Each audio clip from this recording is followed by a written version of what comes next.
with the Kids Can Code, we want to train you guys on computer science concepts. On the courses here, you have the database, we have the coding, we have the CS Unplugged and computational thinking, we have robotics and IoT, we have app development.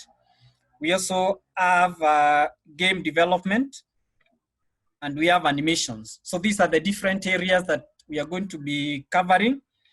And on the tab where you can see resources, it gives you all the resources that you're going to be requiring to cover in one of the topics that we have identified here. So this means you can continue to learn at your own time.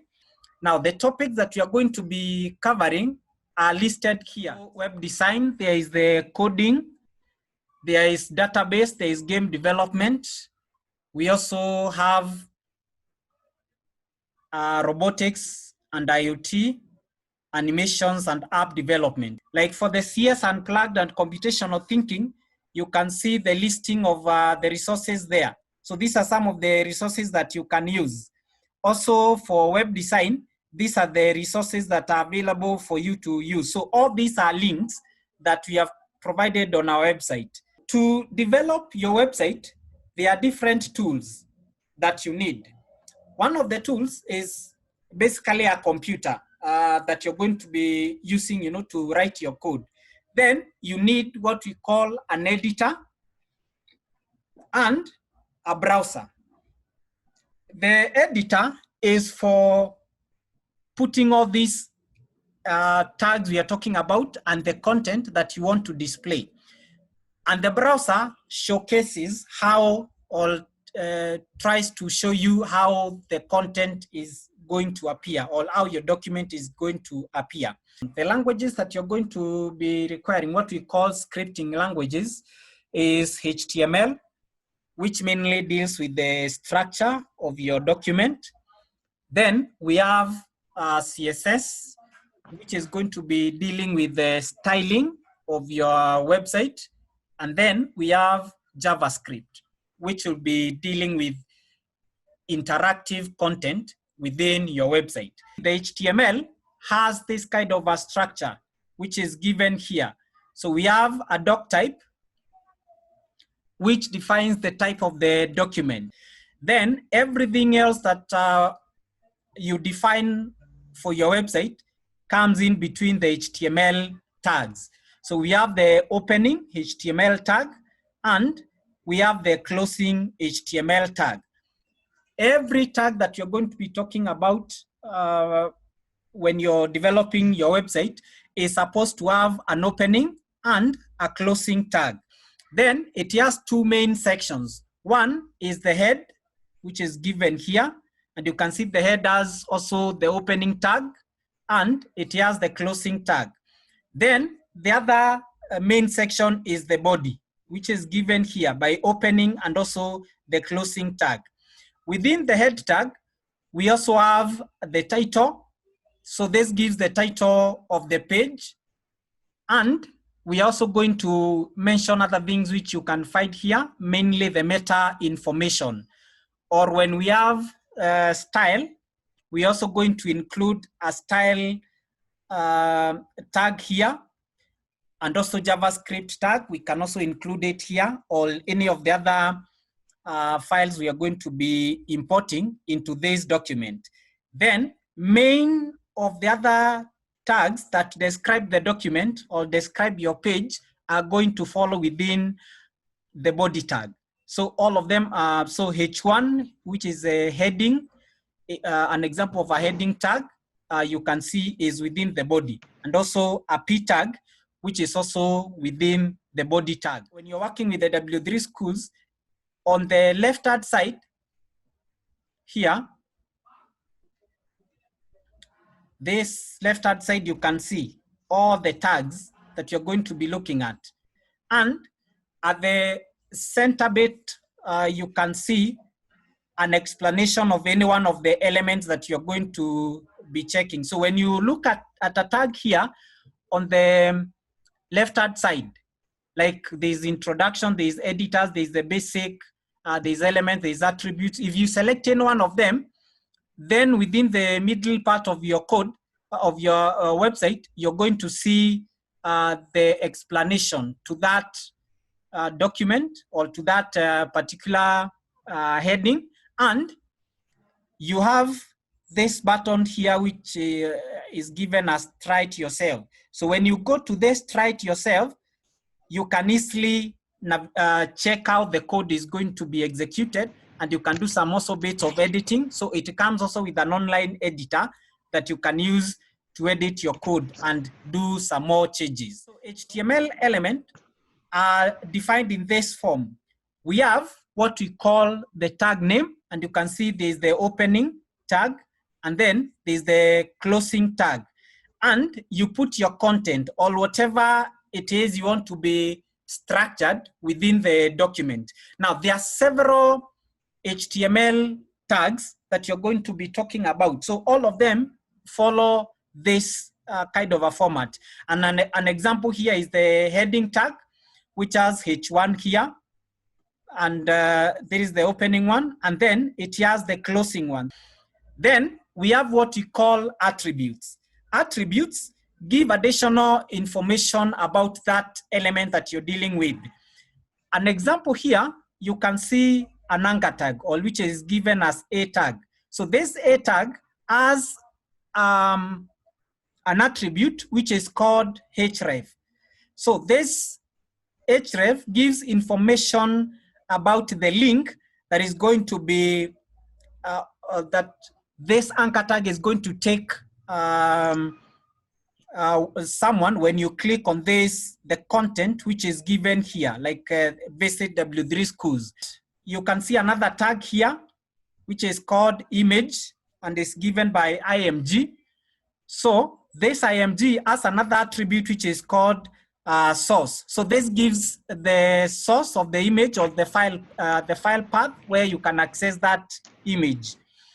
I'm going to click on the try it yourself button so that I show an example in this. So you can see this is the structure that we mentioned, the doc type here. I mean, this is HTML5. And you can see you have the opening tag for the document, HTML here, and the other one, HTML, the closing tag. So you have the body, the opening tag, and the other closing tag for the body. And now within the body tag, you can see there are different tags which are available in this document. So I can see here we have three elements, which is the heading 2 tag, the P tag, and the image tag. So those are the three tags which are available in this particular page. Now, the heading 2, which is given by H2, and the P tag don't have any attribute, but the image tag has 3 attributes. One is the source, which is given as SRC. It also has a tag, an attribute for width, and it also has an attribute for height. So those are the 3 attributes which are available here, and they are given different values. The tags here, we have the headings. The heading is represented by H1 all the way to H6. So H1 represents the heading 1, H2 represents the heading 2, H3 all the way to H6. So what changes is the size of the different headings. A paragraph is represented by P tag, which is given like this, the P tag here, and you can see several of them. So this is a paragraph, and then this is another paragraph, and it has an opening tag and a closing tag. So that's a good thing to note. Let me click on try it yourself so that I show you examples. So the P tag here, giving you this is a paragraph, and you can see that is shown on the right-hand side. So if I can also add heading 1, which is given by H1, and then I also add the closing H1, then I can type something here, examples of paragraphs here. So if I run this, you can see on the right hand side, I have now a heading 1. I'm going to also add another heading here, but this now time is going to be heading 2. So H2 there. And I'm going to put the content in between, or the content that is supposed to be displayed. I'm going to put it as another paragraph like that. If I run, you can see. So we have heading 1 and heading 2. And if probably I'm to add the last paragraph, I mean the last heading here. So I'm going to call this H6. You can call this the last heading. If I run, you see the size has decreased. So what changes is the size, and the paragraphs are always formatted in the way that they are bold. So formatting comes with different elements. So you have the B for bold, you have strong for important, you have I for italic, and you can see all the other tags which are built there that you can use on your document to show the different formats that you want to have in your document. The links are what we call the anchor tags. So you represent them using the anchor tag. And the anchor tag is given by A, like this. And you have the text that you want to showcase in between there. So if I go back to my editor, I can add an anchor tag here. So A, and the code is generated. So what I want to happen is when, now this is an attribute. So I want, when someone clicks on this tag, I want them to be taken to W3 schools. So I can put here W3 schools. Then I need the URL for the W3 schools. So I just come to my browser here and I check the W3 schools here.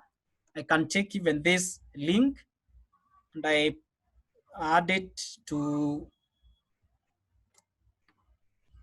my editor. So if I save this and I go back to my code here and I refresh this, then you can see there's the W3 schools and it has had that appears, had sample that appears on it.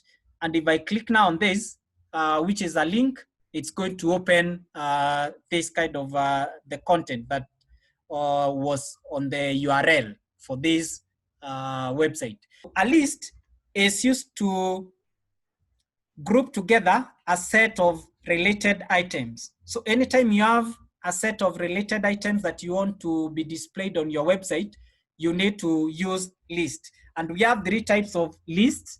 One is what we call the ordered list. Then we have what we call an ordered list, and we have what we call a description list. The unordered list provides the items in this form. You can see what I have highlighted here. This is the way an ordered list looks like. It uses things like a disk, which is the black dot you can see there. It also uses square. We can change that one to be a square. We can also change that one to be something like a circle. So that is the way an ordered list is displayed. Then we have what we call an ordered list. So an ordered list represents the items in terms of numbers. So something like these all numbers, 1, 2, 3, all the way. Then we also have Roman numbers can also be used. We also have Armenian numbers. You can also use all that. So an example here, I'm going to click on try it yourself so that you can see an example. So this is the, on the left-hand side, you can see the code and you can see what is being displayed here. So here we have the list. So the structure for the unordered list is UL to mean unordered list. And within the unordered list, you have what we call the list item, the LI, represent the list item here. And you can see the unordered list has 3 items, which is the coffee, tea, and milk. Then on the bit of the ordered list, it's given by OL to mean ordered list. And the list item once again displayed there.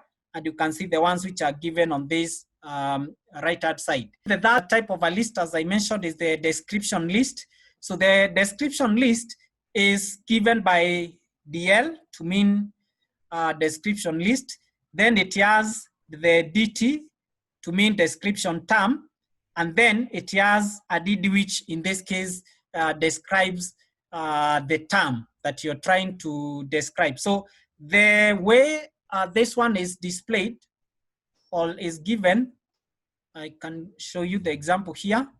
So this is a description list. You can see it has the DL, which is given there, the opening and the closing tag. Then it has the description term, and you give the definition of that term. So it's going to appear as it is given on this other side, UL to mean an ordered list, which is given there.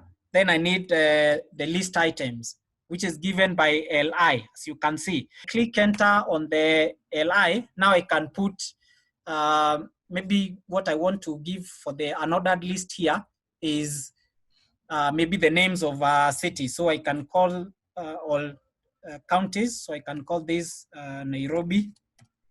I can have another list here. This will be Kiambu. Maybe I can have another one, another list. So this is going to be Kirinyaga, like that.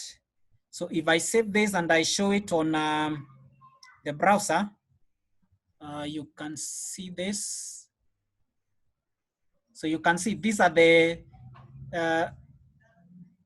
counties that I have already showcased. Now, if I want to change the default unordered list is the given as a disk. I can change that. I just come here on the unordered list and I change the list style. So this is supposed to be part of the what we an attribute code style. So I put the attribute there, style, and what I'm going to change is the list style type. And I want to change it from the disk. I make it square. So you can see there. So the way we give the style attribute is you type the name, which is the style, then you have what we call a property and the value pair. So the property here is the list style type and the value separated by a colon, and we have the value, in this case, which is the square, and this one is given by, or the end of it is given by a semicolon, and you can add as many styles as possible. So if I save that and show it here, you're going to realize now we have changed it from the disk, which was there, to square. Maybe I can change it to circle. I think that one is going to be more clear. If I change that one to circle, then I showcase that. You can see now that one has been changed to circle. The ordered list here is given by OL, so LI. So I can have lion as one of the big five. Then we have, the other one is elephant. Probably then leopard. Those three are enough. A leopard there. So if I go back to the site and I refresh this, once again, you can see the big five there, and they are listed 1, 2, 3 in that order.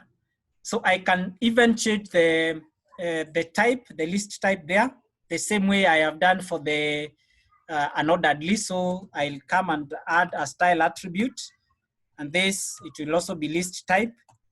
And I'm going to change this one to something like Upper Roman. So if I click that and I go back to the site and I refresh, you're going to see now it is no longer 1, 2, 3. It's 1, 2, 3, but in Romans. Description list has 3 items you need to note. Now the ordered and the unordered list have 2 main items. It has the UL for the unordered to mean the unordered list, and then it has LI to mean the list item. The same case for the ordered list, it has the OL tag to mean the ordered list, and then it has LI to mean the list item. For the description list, it has three tags to describe it, or three elements. It has what we call the DL, which is the to mean description list. Then it has a DT, which is the description term, that is to mean the term that you're going to describe. Then it has the DD, that is the double D to mean the definition. With the definition term here, I can give maybe as the school, and then the definition for that is, I can say this is a place for learning. Then I can have another term here, so DT for the term, maybe KCSE. And then I can have something like DD here for the definition of the term. So assess a learner. If I save this and I go back to the browser and I refresh this, you're going to see those two items. So I have the school and the description or the definition of a school. Then I have KCSE and its definition.